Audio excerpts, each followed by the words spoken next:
أما بعد فأعوذ بالله من الشيطان الرجيم. بسم الله الرحمن الرحيم.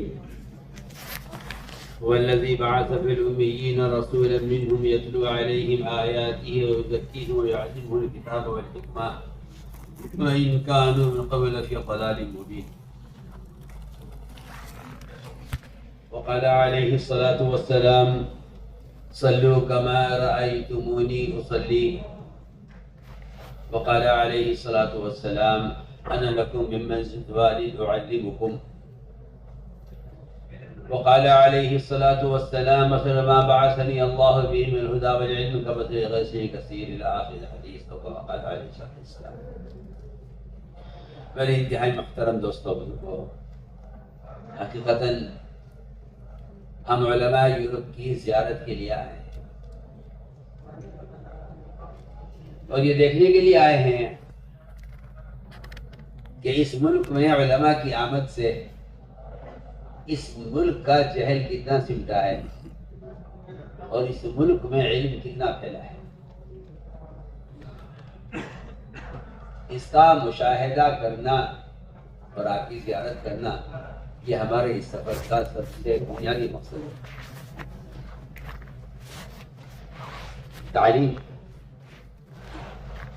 تعلیم کے ساتھ ایک بنیادی شرط ہے صحبت الاختلاط کی۔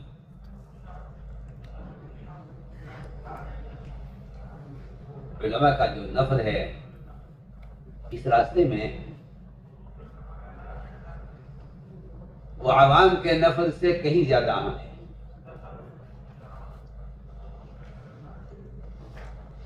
لیکن یہ عالمی سطح پر یہ ایک تصور بن گیا ہے لوگوں کا کہ تبلیغی کام یہ عوام کا، جاہلوں کا کام ہے، تاکہ جاہل قسم کے لوگ نکل کر کچھ سیکھ لیں۔ لیکن میں قرآن حدیث کے دلائل کی روشنی میں اس بات کو پورے یقین کے ساتھ جانتا ہوں کہ عوام کی نقل و حرکت سے زیادہ اہم علماء کی نقل و حرکت ہے۔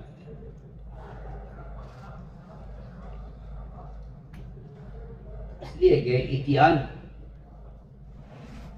اتیان نبی کے ذمہ ہے، اتیان عالم کے ذمہ ہے۔ الم یاتکم نذیر، یہ سوال قوم سے ہوگا، نبی سے سوال نہیں ہوگا۔ آپ کے پاس قوم آئی تھی، آپ کے پاس قوم آئی تھی، نبی سوال نہیں ہوگا، قوم سے سوال ہوگا۔ الم یاتکم نذیر، کیا تمہارے پاس نبی آئے تھے؟ یہ آیت بتا رہی ہے کہ اتیان نبی کی ذمہ ہے۔ علماء طالب ہیں، امت مطلوب ہے۔ علماء طالب ہیں، امت مطلوب ہے۔ اگر نعوذ باللہ ثم نعوذ باللہ علماء باعتبار امت کے مجموعے کے علماء امت کے طالب نہیں ہیں تو میں آپ سے قسم کھا کے کہہ سکتا ہوں کہ پھر امت کے اندر علم کی کوئی طلب نہیں ہوگی۔ امت کی ردت کا سبب، میں اپنے آپ کو متهم کرتا ہوں، آپ کو نہیں کر رہا ہوں، امت کی ردت کا سبب یہ ہے کہ مجھے امت کی طلب نہیں ہے۔ مجھے امت کی طلب نہیں ہے، یہ میرے اندر امت کی طلب نہ ہونا یہ امت کی ردت کا اصل سبب ہے۔ اس لیے صاف حدیث ہے، بالکل صاف روایت ہے کہ آپ صلی اللہ علیہ وسلم نے اپنے علم کی مثال کسی کنویں سے یا کسی حوض سے نہیں دی ہے، بلکہ آپ نے اپنے علم کی مثال بادل سے دی ہے۔ مثل ما بعثنی اللہ من الہدی والعلم کمثل غیث کثیر، فرمایا کہ بادل سے آپ نے اپنے علم کی مثال دے کر یہ ثابت کر دیا ہے کہ امت میں تو جمود اور امت میں تو جفاف اور امت میں تو خشکی اور امت میں تو علم کی کوئی طلب نہیں ہوگی، لیکن یہ نقل و حرکت کے ذریعے امت تک علم کو پہنچائے۔ اسی لیے اگر قرآن پڑھیں تو غور کریں تو قرآن نے نفر کو تفقہ فی الدین کے ساتھ جوڑا ہے، لیے تفقہ فی الدین، یہ نفر کے ساتھ قرآن جوڑ کر کہا ہے لیے تفقہ فی الدین۔ اس نفر کا مقصد تھا امت کے جہل کا معائنہ اور مشاہدہ کرنا۔ اس آیت کی سب سے بہتر تفسیر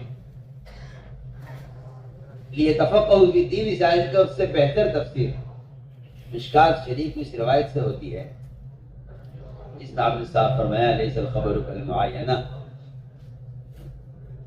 لیس الخبر کالمعاینہ، یہ مشکات شریف کی روایت ہے، جس سے اس آیت کی سب سے صحیح تفسیر ہوتی ہے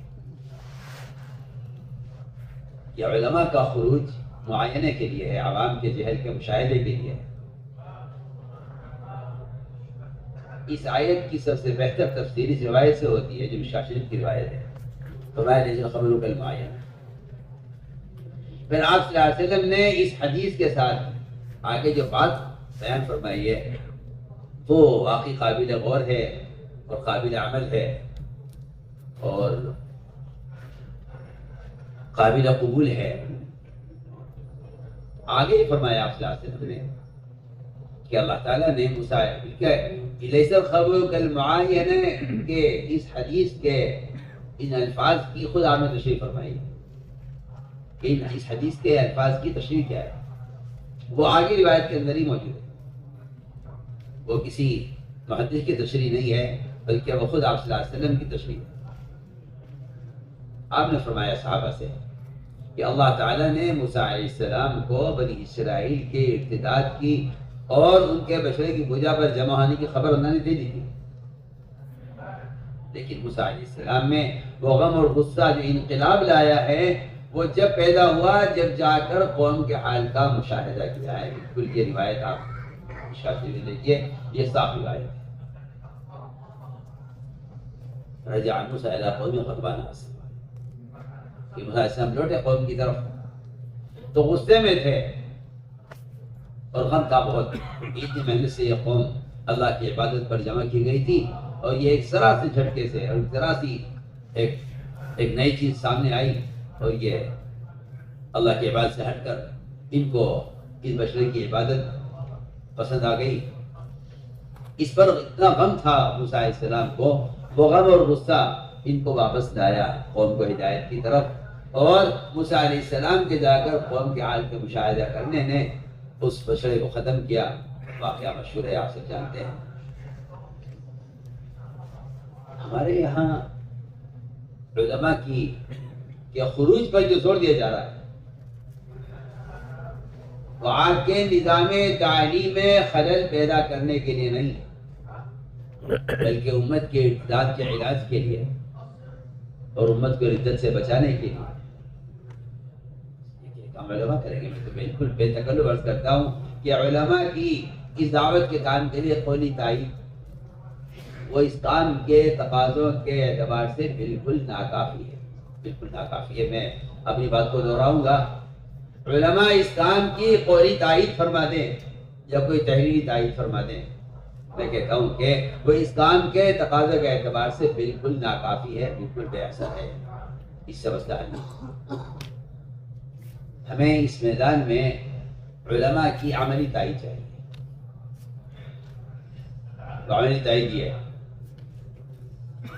کہ علماء باوجود اپنے قیمتی وقت اور اپنے فریضہ تعلیم کے ادا کرنے کے باوجود ان کو چاہیے کہ یہ تبلیغی جماعت میں حصہ لینے کے لیے نہیں بلکہ عوام کے جہل کا مشاہدہ کرنے اور خود عوام کو تعلیم دینے کے لیے عوام کے ساتھ اختلاط کریں، یہ اصل بنیادی تقاضا ہے۔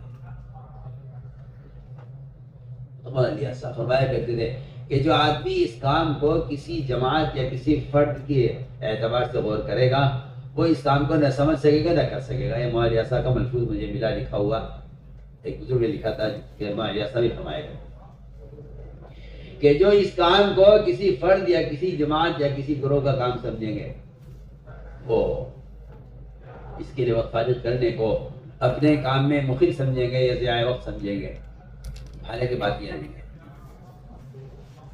سب سے بنیادی مقصد عوام کا علماء کا اختلاط ہے، اصل چیز، اس لیے کہ تصنیفات، تالیفات، شروحات ان سب کا تعلق، میں بھی بات بہت ضروری ہے جو میں کہنا چاہتا ہوں، ان سب کا تعلق علماء کے درمیان میں ہے۔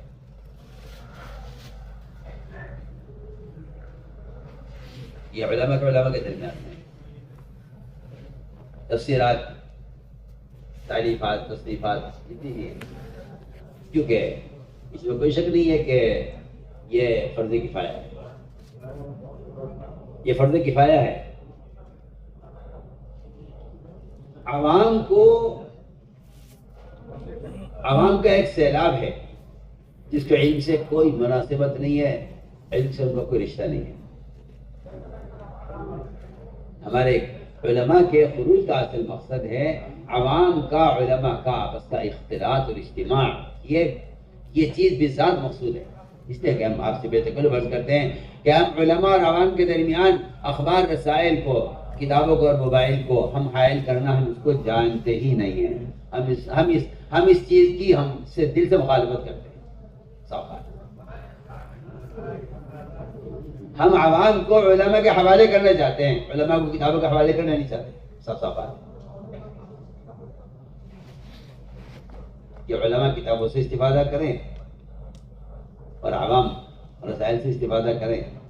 ہم چاہتے ہیں کہ کتابیں علماء کے لیے ہیں، علماء عوام کے لیے ہیں۔ یہ سنت یہ ہے، جو میں عرض کر رہا ہوں، سنت یہی ہے۔ کتاب نازل کی گئی ہے نبی پر، نبی سے کہا ہے کہ آپ اپنے عمل سے ان کو کتاب سکھلائیے۔ کتاب نماز کا حکم کرے گی، کتاب نماز کا حکم کرے گی، کتاب نماز کا طریقہ نہیں بتلائے گی، نماز کا طریقہ نہیں بتلائیں گے۔ اور نبی بھی یہ نہیں کہہ رہے ہیں کہ میں بیان کروں گا نماز، تم نماز لکھ لینا، میں نماز کو بیان کروں گا تم یاد کر لینا۔ یہ طریقہ تعلیم یہ نہیں ہے کہ میں بیان کروں اور آپ نماز لکھیں۔ تعلیم کا طریقہ یہ نہیں ہے کہ میں بیان کروں آپ لکھیں، تعلیم کا طریقہ یہ ہے کہ میں منبر پر چڑھ کر نماز پڑھوں گا، تم میری نماز کو دیکھنا۔ امام بخاری نے باقاعدہ باب قائم کیا ہے بخاری شریف میں اس پر کہ امام، امیر، نبی اور استاد وہ اپنے عمل سے لوگوں کو تعلیم دے اور کہ مجھے دیکھو، بلکہ اس میں باب قائم کیا ہے کہ ریا نہیں ہے بلکہ تعلیم ہے۔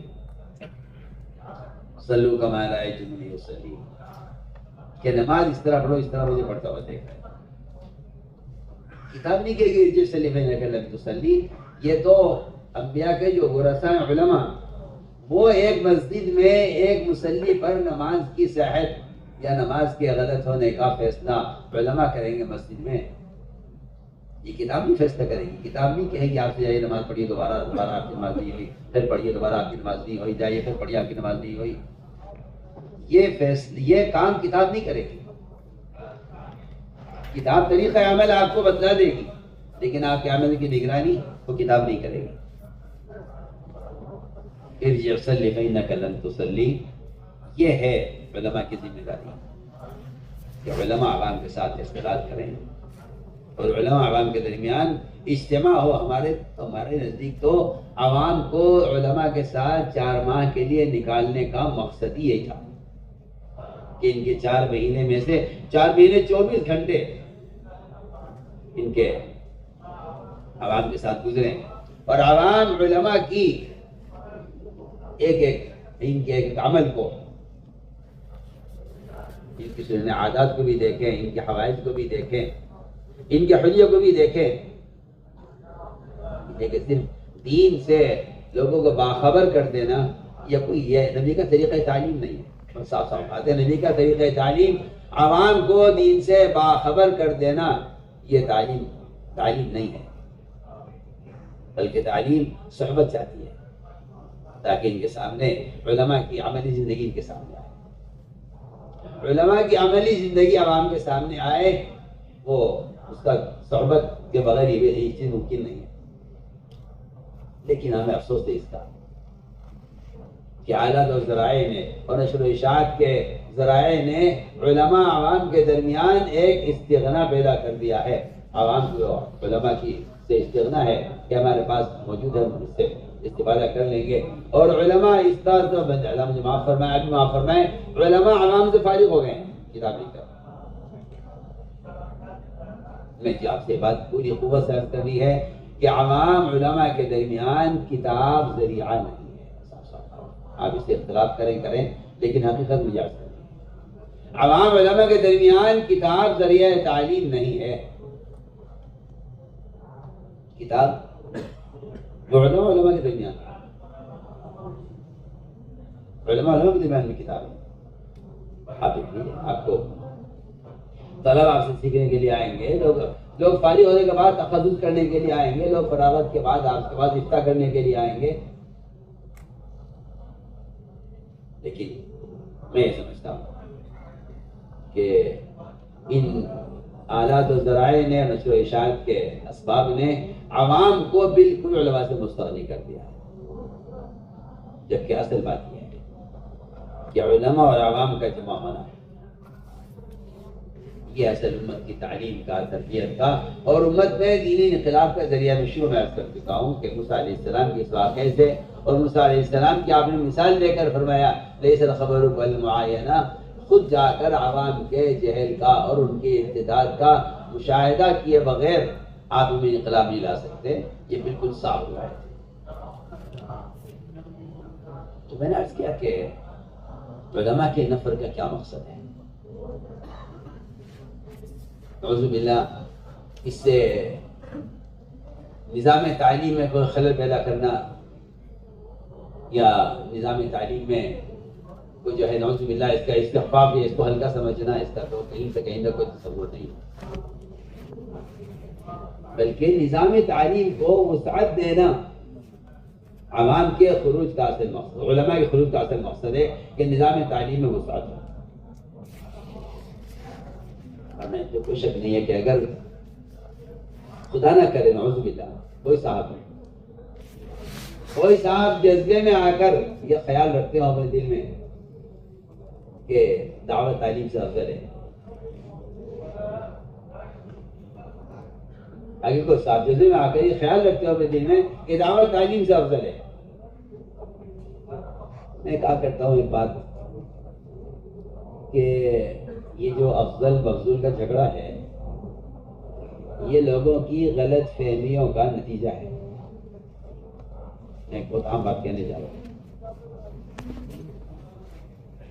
افضل یہ ہے یا افضل یہ ہے؟ اگر آپ پڑ گئے اس فتنے میں تو آپ کسی نتیجے پر نہیں پہنچ سکیں گے، اس لیے کہ افضل مفضول کا عمل سے قطعاً کوئی تعلق نہیں ہے. یہ عمل افضل ہے، عمل مفضول ہے. مجھے کہیں اس کی کوئی دلیل نہیں ملی قرآن حدیث میں کہ کون سا عمل افضل ہے کون سا مفضول ہے. افضل مفضول کی بحث میں پڑھنا دین کے ایک امر کو ہلکا ایک عمل کو بھاری کر دینا ہے. میں آپ سے بہت ہی اہم بات کر رہا ہوں، افضل مفضول کا تعلق مولی آیا عمل سے نہیں.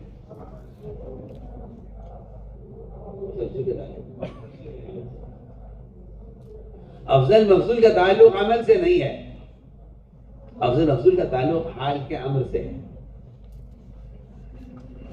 ہماری بات یاد رکھنا،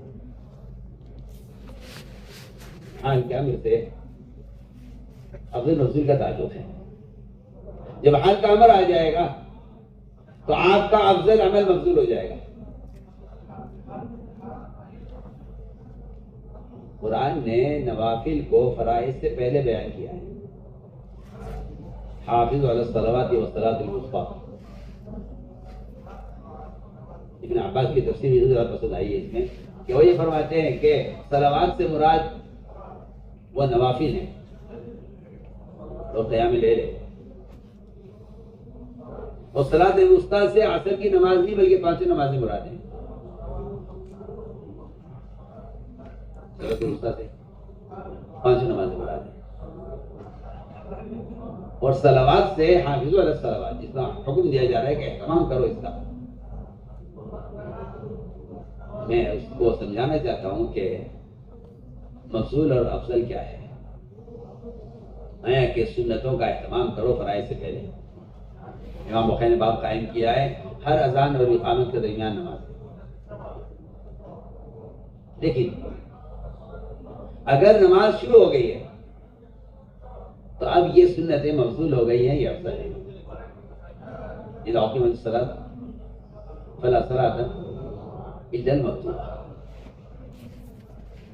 میں یاد کرنا چاہتا تھا کہ لوگ بہت بڑے فتنے میں پڑے اس سے کہ تبلیغ افضل ہے تعلیم افضل ہے.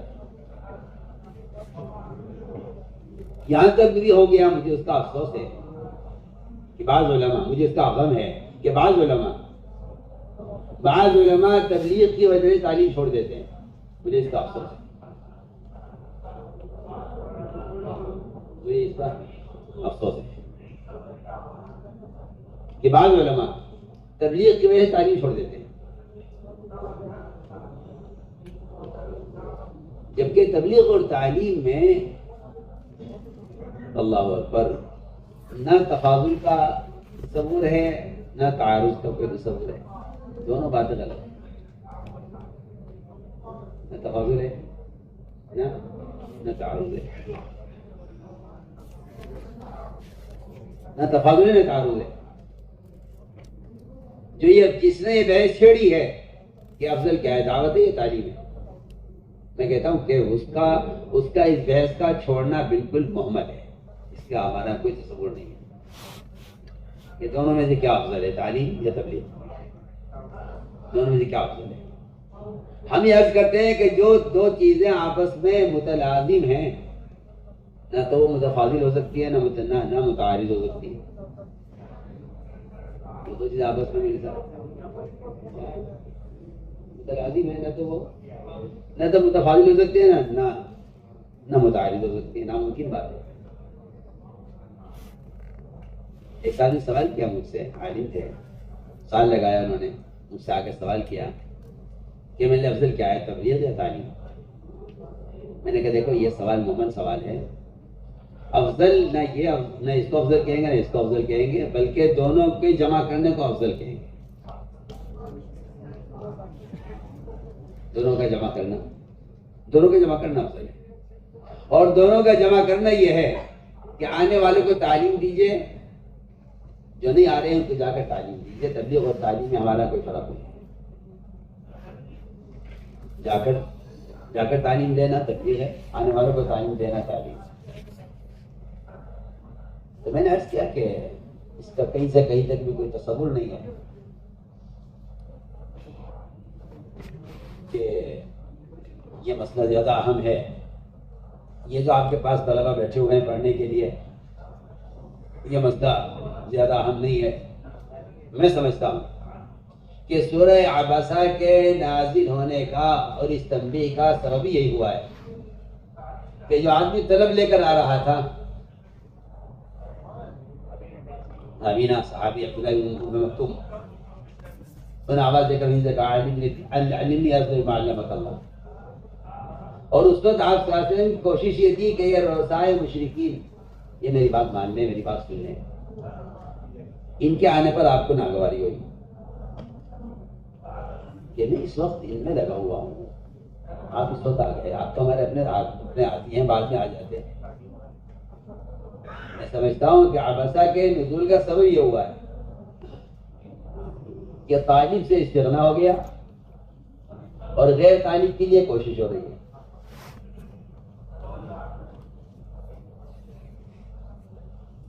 تو اس لیے ہم عرض کرتے ہیں کہ ہمارے اس تبلیغ کی دنیا میں اس کا کوئی تصور نہیں ہے کہ آپ تعلیم میں لگے ہوئے ہیں. ہم عرض کرتے ہیں حضور اکرم صلی اللہ علیہ وسلم منبر سے بیان فرما رہے ہیں، آپ کا صحابہ کا پرانا کا وجہ بیٹھا ہوا ہے، فتن بیان ہو رہے ہیں، ان کے حل بیان ہو رہے ہیں، اس موضوع پر بات چل رہی ہے. اس درمیان میں ایک شخص آ کر دروازے پر کہتا ہے علم دین یا رسول اللہ، یہ دین سکھلائیے.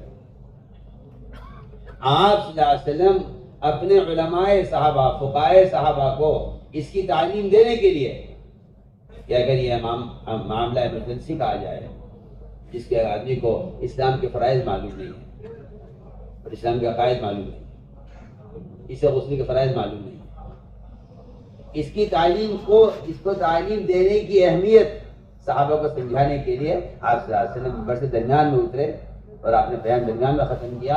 اور آپ نے خود جا کر بجائے اس کو اپنے کسی طالب علم کے حوالے کرتے کہ تو اس کو سمجھا دے، آپ نے خود جا کر دروازے پر بیٹھ کر کرسی لائی گئی، اس کے پائے لوہے کے تھے، آپ بیٹھے اور آپ نے خود وہاں بیٹھ کر اس ایک آدمی کو اسلام کے فرائض اتنی دیر سکھلائے کہ آپ ادھر کھڑے نہیں رہ سکتے تھے، آپ کے لیے کرسی لائی گئی، اگر بات مختصر ہوتی تو آپ کھڑے کھڑے کر کے آ جاتے، آپ دروازے پہ بیٹھے، آپ جا کر اس کو یہاں نہیں بلایا ممبر پر، آپ اس کے پاس نہیں بیٹھ کے دروازے پر، حالانکہ اس کے سوالات تو بالکل بدیہی اور بنیادی ہوں گے، جو پہلی مرتبہ آیا ہے اور اسلام کے فرائض معلوم کر رہا ہے، دین کیا ہے، اسلام کیا ہے۔ تو میں نے عرض کیا کہ اصل مقصد یہ تھا کہ علماء کی نقل و حرکت سے عوام اور علماء کے درمیان اختلاف بڑھے۔ اللہ کا بہت فضل ہوا، کرم ہوا کہ سال دوسرے سال تیسرے سال کی علماء کی نقل و حرکت سے اللہ کا فضل ہے کہ اب مساجد میں مسائل کی تعلیم کا وہ نبوی نظام جس کو اللہ جزائے خیر دے ہمارے مفتی شفیع رحمۃ اللہ علیہ، انہوں نے معرفت قرآن میں آیت ہے فمن أظلم من منع مساجد اللہ یذکر فیہا اسمہ وسعی فی خرابها، کہ اس سے بڑا ظالم ہو سکتا ہے جو مساجد سے لوگوں کو روکے اور مساجد کو ویران کرنے کی کوشش کرے۔ اس کے ذیل میں لکھا ہے کہ شرابت انسانیت کے کاموں میں سے 3 کام مقام پر کرنے کے ہیں۔ پہلا کام قرآن کی تلاوت، دوسرا کام مسجد کو لوگوں سے آباد کرنے کی محنت، تیسرا کام شرابت انسانیت کے کاموں میں سے یہ کام ہے کہ ہر مسجد میں علماء کی ایک جماعت تشکیل کی جائے جو وہاں کے عوام کو دین سکھانے کے لیے کافی ہو جائے۔ یہ اس آیت کے ذہن میں لکھا ہے شیخ صاحب ترالی نے کہ علماء کی ایک جماعت ہو جو مسجد میں علم کا حلقہ قائم کرے، اور میری بات آپ کو بری نہ لگے کہ آپ اس کو غلط فہمی پر نہ لے جائیں، آپ مسجد میں درس تفسیر کر لیں،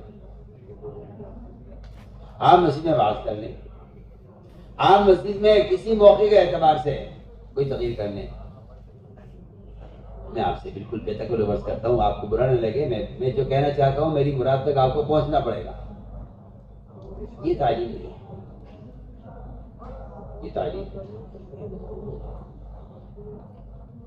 ممبر سے کوئی بات بھی مسجد میں ہو رہی ہے، یہ عوام کی تعلیم اور تربیت نہیں ہے، بالکل نہیں ہے۔ میں آپ سے بہت ضروری بات عرض کر رہا ہوں،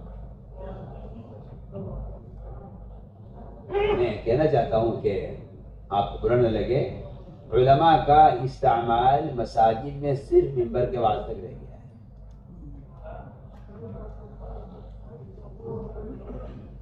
جس سے عوام کی تعلیم و تربیت ناممکن ہے، ناممکن۔ کوئی موضوع ہے، رمضان آ گیا، اس کے فضائل بتا دیے، شعبان آ تھا، اس کے فضائل بتا دیے، یا صوم عاشورہ آ گیا، اس کے فضائل بتا دیے۔ میرے مقتدیوں کو نماز آتی ہے یا نہیں، انہیں غسل کے فرائض معلوم ہے نہیں، انہیں نماز کی سنتیں، انہیں وضو کی سنتیں معلوم ہے یا نہیں، یہ وضو کیسے کرتے ہیں؟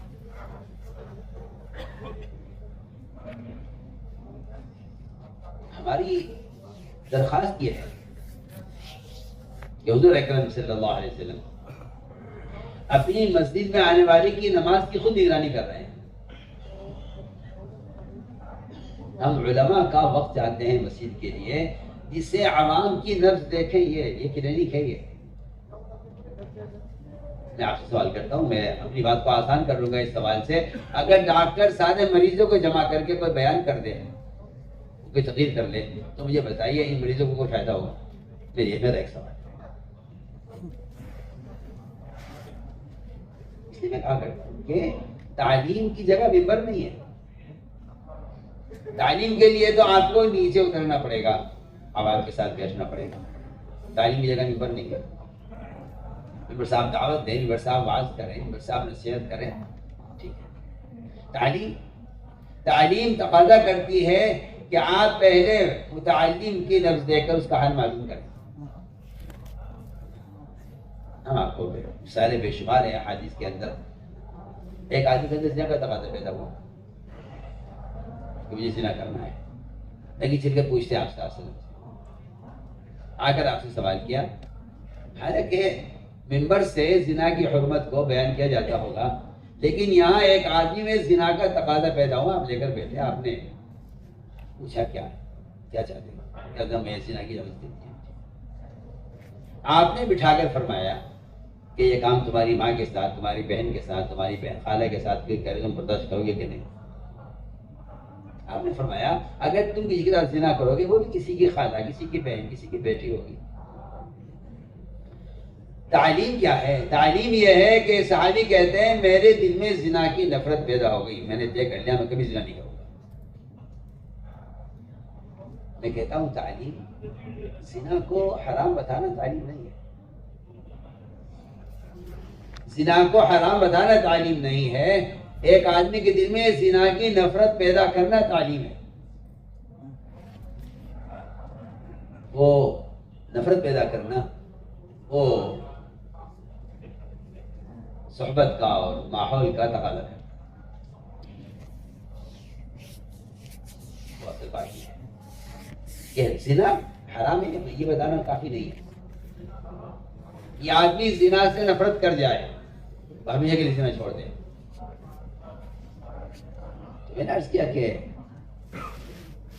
اصل مقصد یہ تھا کہ علماء کا، عوام کا اختلاط بڑھے، اجتماع بڑھے۔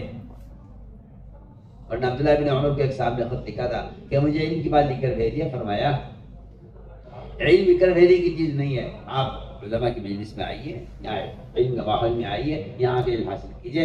میں کل بھی کہہ رہا تھا طلباء سے کہ نشر و اشاعت کی سہولت نے صحبت کو اور انابت کو بڑا نقصان پہنچایا، بہت نقصان پہنچایا، بہت نقصان پہنچایا انابت اور صحبت، اور اس کے لیے ہجرت ختم ہو گئی ہے کہ اب علم ہر جگہ مل جاتا ہے، آپ کو کہیں جانے کی ضرورت نہیں۔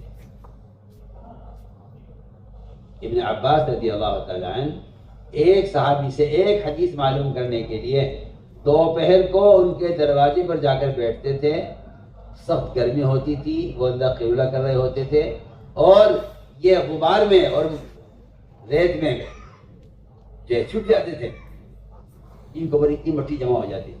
جب یہ دروازہ کھولتے تھے استاد تو یہ کپڑے جھاڑتے اور کھڑے ہوتے تھے، اور ایک حدیث کا سوال کر کے واپس ہو جاتے تھے۔ وہ کہتے کہ چچا آپ سے کا محترم سے جا کے بیٹھے، آپ نے مجھے کیوں نہیں اٹھایا؟ کہ نہیں میں طالب علم ہوں، میں تو علم حاصل کرنے کے لیے آپ کی دروازے پر بیٹھا ہوا تھا، ایک حدیث معلوم کرنے کے لیے وہ اس گرمی میں، اس مٹی میں اور اس غبار میں بیٹھ کے انتظار کرتے تھے۔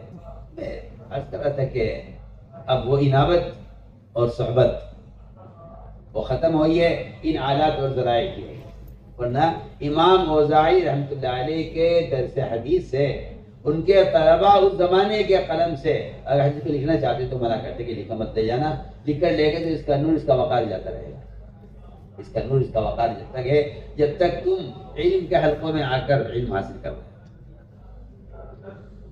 اس لیے ہماری یہ درخواست ہے، آپ حضرات کی خدمات، آپ حضرات کے مدارس کی مشغولی سب آنکھوں پر، لیکن جتنا حصہ آپ کے علم میں طالب علم کا ہے اتنا ہی حصہ آپ کے علم میں غیر طالب کا بھی ہے۔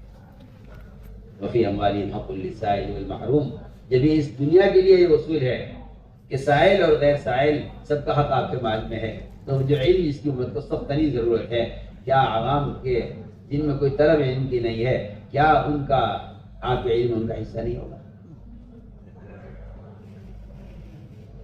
اصل مقصد یہ تھا دعوت اور تعلیم۔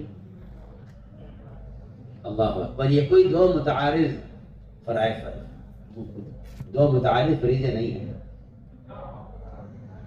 بلکہ حضور اکرم صلی اللہ علیہ وسلم نے اپنے علم کی مثال بادل سے دے کر سب سے پہلے تو علماء کو متحرک بنا دیا۔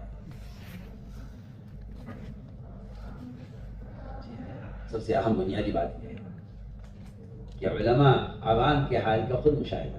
علماء ڈاکٹر کی طرح ہیں، امت مریض کی طرح ہے۔ علماء ڈاکٹر کی طرح ہیں، امت مریض کی طرح ہے، کہ علماء امت کے حال کا خود مشاہدہ کرے، خود معائنہ کرے۔ یہ مقصد تھا اس کا کہ اللہ کا فضل ہے، ہم نے اس کو شروع کیا، جس میں مدارس کے محدثین، مفتیان کرام، مدرسین سے لے کر بڑی جماعت کے طلبہ تک وہ عصر کے بعد یا فجر کے بعد آس پاس کی مسجدوں میں جماعت بنا کر چلے جاتے ہیں اور وہاں عوام سے اختلاف کرتے ہیں اور عوام کا حال معلوم کرتے ہیں. کہتے ہیں جی اتنے لوگ ملتے ہیں جنہیں غسل کے فرائض کی خبر نہیں ہے، جنہیں وضو کے طریقہ معلوم نہیں ہے، انہیں کون تعلیم دے گا؟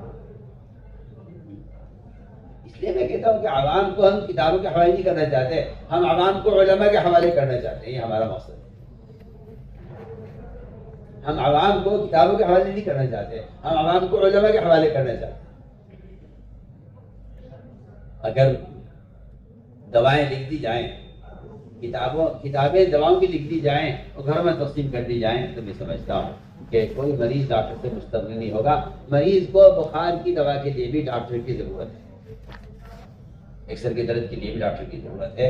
اگر میں کہتا ہوں کہ اگر دوائیں لکھ کر نشر کر دی جائیں تو ڈاکٹروں کی ضرورت ختم نہیں ہو جائے گی. اسی طرح اگر بات لکھ کر نشر کر دی جائے تو اس سے علماء کی ذمہ داری پوری نہیں ہو جائے گی، بلکہ علماء اور عوام کے اختلاط کے بغیر عوام کی تعلیم اور تربیت اور عوام کی ہدایت پر آنا یہ ممکن ہے. یہ اصل مقصد تھا علماء کی نقل و حرکت، تاکہ عوام علماء کے درمیان جو خلیج بنی ہے یہ ختم ہو اور عوام علماء کا مسیح کی سطح پر اجتماع ہو.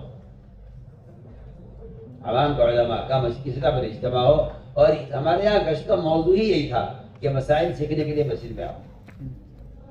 امام محدث ابو ہریرہ رضی اللہ تعالیٰ عنہ کا گشت کرنا مسجد کے اطراف میں اور لوگوں کو ڈانٹ کر دکان سے اٹھا کر مسجد میں بھیجنا، یہ خود ابو ہریرہ رضی اللہ تعالیٰ عنہ کا تعلیمی گشت ہے جو وہ صرف اس لیے کر رہے ہیں تاکہ لوگ مسجد میں آ کر مسائل معلوم کریں.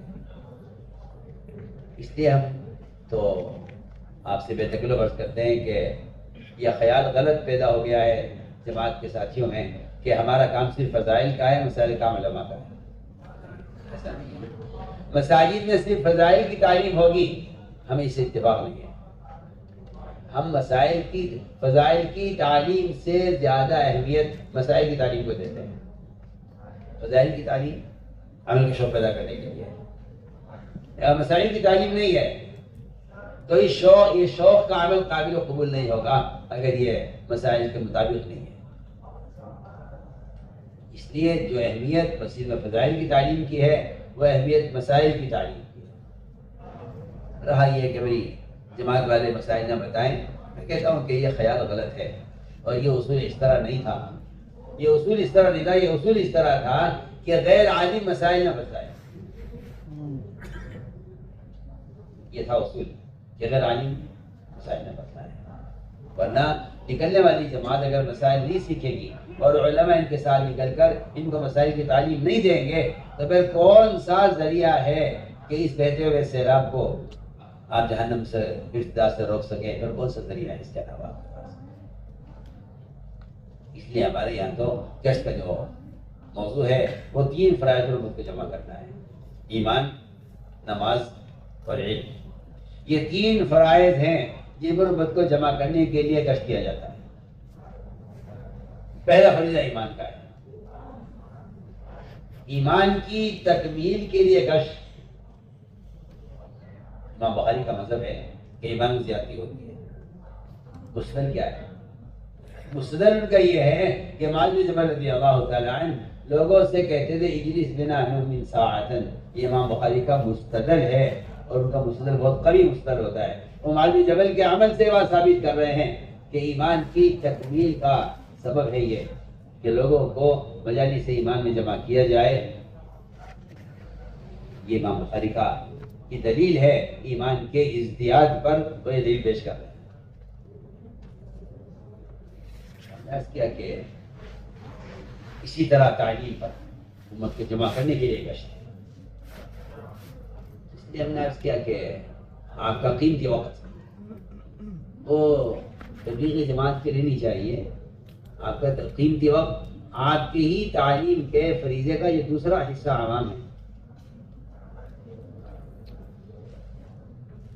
اس لیے کہ میں میری بات آپ کو بری نہ لگے، میں کہتا ہوں کہ شاید 2%، 2.5% بہت بڑھا کر اگر آپ کہیں گے تو 2.5% طلبا آپ کو مدارس میں ملیں گے، اس سے زیادہ نہیں۔ امت کا وہ بہت بڑا طبقہ، ان کی تعلیم کا کیا ہوگا؟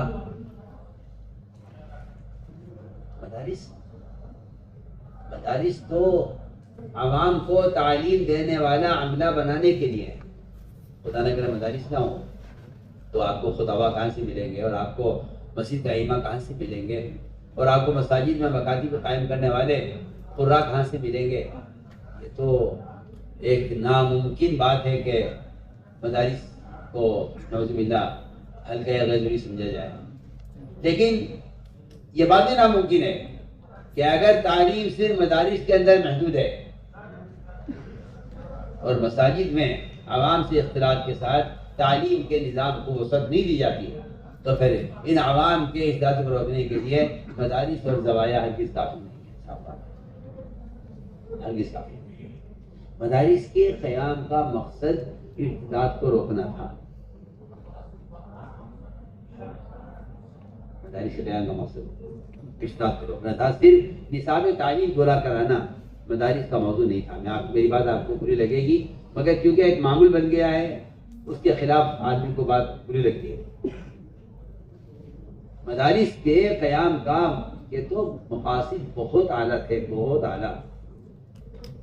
ارتداد کو روکنا مدارس کے قیام کا اصل مقصد تھا۔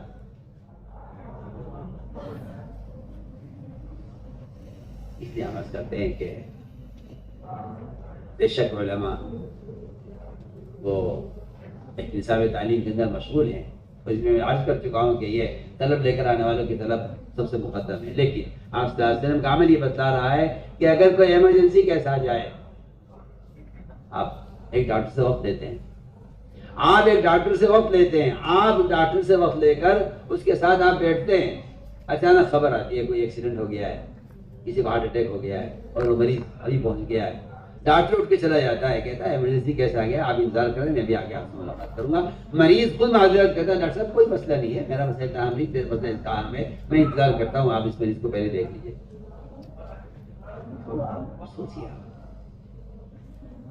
کہ جو آپ سے علمی استفادے میں زوائد کی طرف جا رہے ہیں، میں زوائد کہتا ہوں، زائد نہیں کہتا، مزید کہتا ہوں۔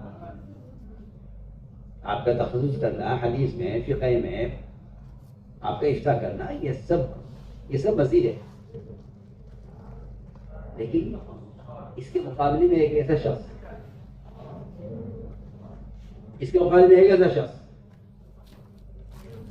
کہ جس کا حال ایسا ایمرجنسی کا ہے کہ اسے غسل کے فرائض معلوم نہیں ہے۔ ہماری جماعتیں فری ملکوں میں، اللہ اکبر، پتہ چلا کہ مسجد میں مسائل کا حلقہ لگا ہوا ہے۔ ایک جماعت نے بتایا کہ اسی محلے کے 8-10 آدمی ایسے ہمارے پاس آئے، نہ اگر کہا کہ ہمیں تو نکاح کی بھی خبر نہیں تھی، ہم نے بغیر نکاح کی شادی کی ہوئی ہے، آپ ہمارا نکاح پڑھا دیتے۔ امت کا بہت برا حال ہے،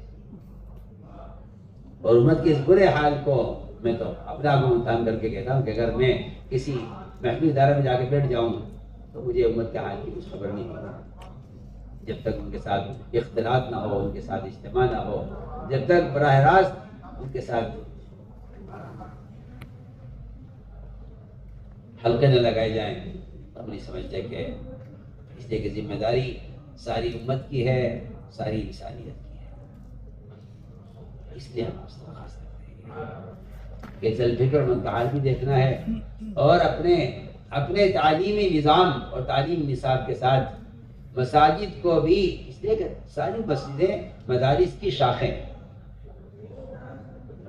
ہم تو مدرسہ کی شاخ سمجھتے ہیں کہ مدرسہ کی شاخ ہے۔ مدارس کی شاخ نہیں ہے، اصل مساجد مدارس کی شاخیں ہیں۔ ان مساجد میں ہم نے الحمدللہ اپنے نظام بنایا ہے کہ ہر مدرسہ اپنے ذمے، آس پاس کی تمام مسجدوں کو اپنے ذمے لے گا، اور بڑے طلباء اور اساتذہ کی جماعتیں بن کر مدرسے سے، تعلیم سے فارغ وقت میں یہ جائیں اور جا کر طلباء گشت بھی کریں، اور طلباء لوگوں کو مسجد میں لے کر آئیں، اور مسائل علماء ان کو مساجد میں مسائل کی تعلیم۔ طریقہ ہی تھا تعلیم کا۔ ایک 70-80 سال کا بوڑھا آدمی، اس نے نہر فرات پر وضو کیا، بہت برا وضو کیا، بہت برا وضو کیا، نماز پڑھی تو بہت بری نماز پڑھی۔ حسین رضی اللہ عنہما دونوں بیٹھے دیکھ رہے تھے کہ اس کی نماز بھی کتنی غلط ہے، اس کا وضو بھی کتنا برا ہے، مگر اسے تعلیم دینی ہے۔ یعنی بھائی اس کی ذمہ داری ہمیں کیا مطلب ہے؟ دونوں نے بیٹھ کے غور کیا کہ یہ عمر ہم سے بڑا ہے، ہم اس سے کہیں بھائی آپ کی نماز غلط ہے، آپ کا وضو غلط ہے، یہ تو ممکن ہے نہیں، مناسب نہیں ہے، کیونکہ ہم سے عمر میں بڑا ہے۔ اس کی نماز، اس کا وضو کیسے ٹھیک کرائے؟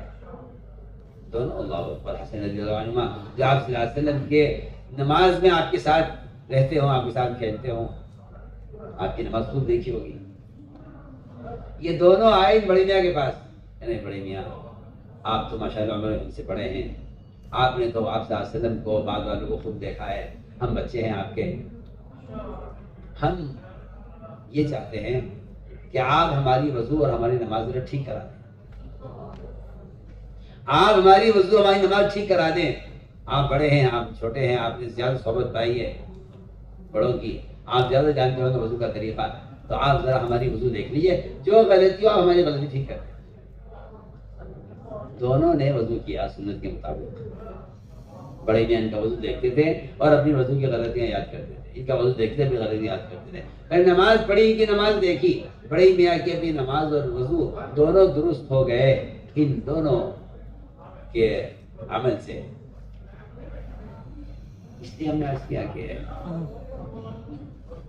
علماء لوگ کہتے ہیں کہ دیکھو بھائی یہ تو تعلیفات کی کا انکار ہے اور یہ تو تصنیفات کا بھی انکار ہے، اور یہ تو ہم تو عرض کرتے ہیں کہ قلم سے کتاب کی حفاظت ہوتی ہے، قلم حفاظت علم کے لیے،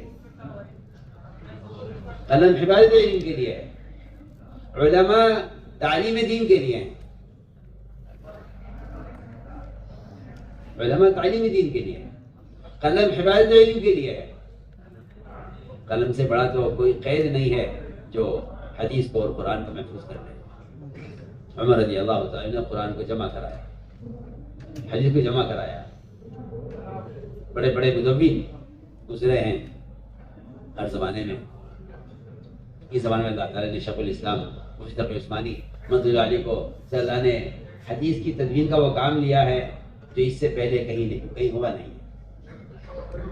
تو علماء کی یہ خدمات اور یہ تصانیف، یہ تالیفات، یہ تو سراخوں پر ہیں، لیکن یہ جو رجال تیار ہو رہے ہیں کہ ان رجال کو تیار کیا جا رہا ہے امت کے لیے،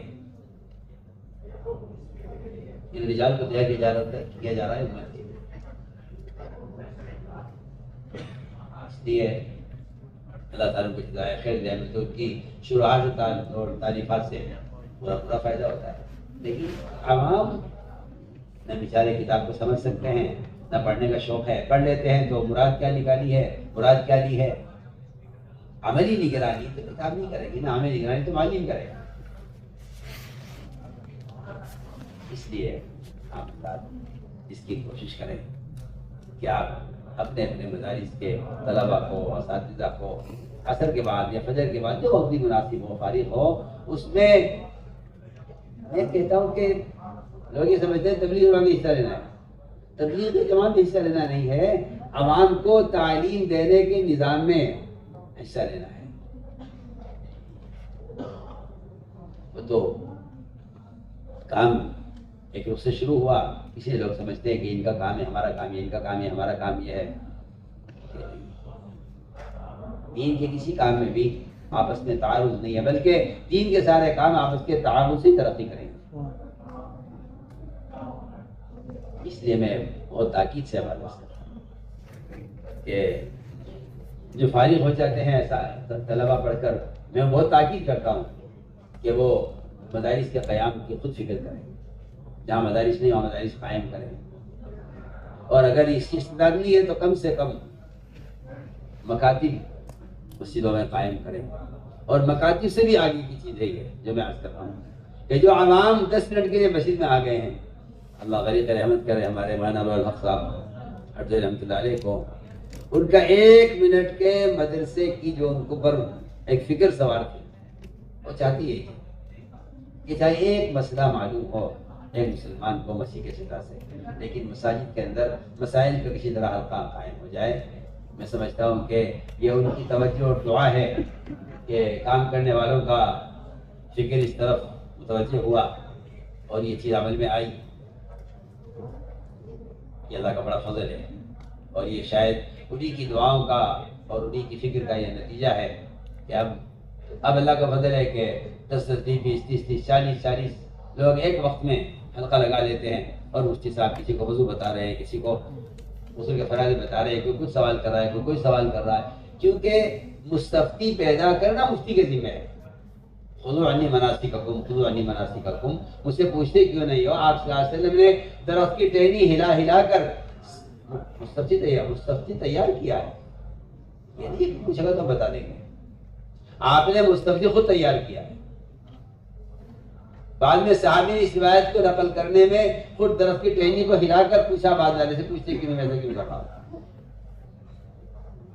تو صرف اتنی بات نہیں ہے کہ ہماری مشغولی یا ہمارا کام صرف طلب لے کر آنے والوں میں کے لیے ہے، بلکہ طالب پیدا کرنا بھی آپ صلی اللہ علیہ وسلم کے اپنے ذمہ تھا۔ مجھ سے پوچھتے کیوں نہیں، مجھ سے پوچھتے کیوں نہیں، میں ایسا کیوں کر رہا ہوں؟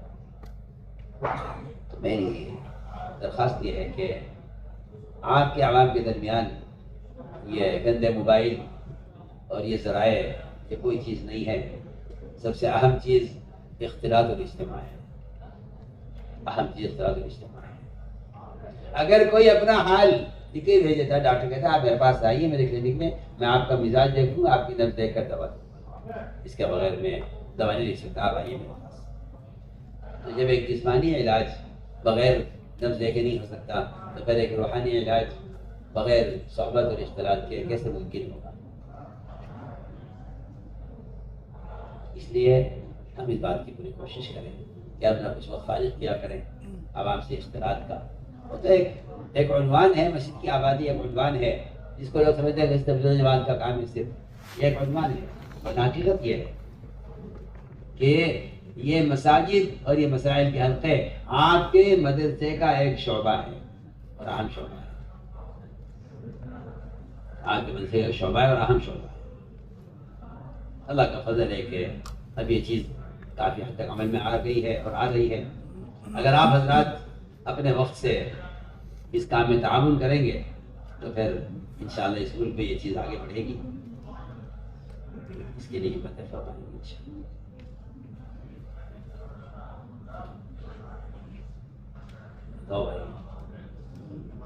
آپ حضرات سال کے لیے بھی، دوسرے سال کے لیے بھی، تیسرے سال کے لیے اللہ کا فضل ہے تیسرے سال کی جماعتیں ملکوں میں پھر رہی ہیں۔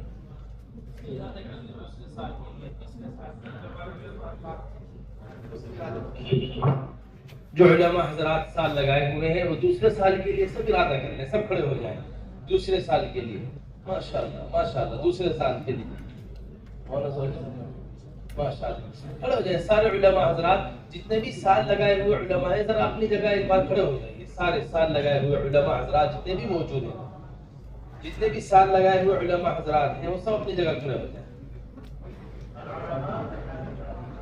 جتنے بھی سال لگائے ہوئے علماء حضرات ہیں ذرا سب اپنی جگہ کھڑے ہو جائیں۔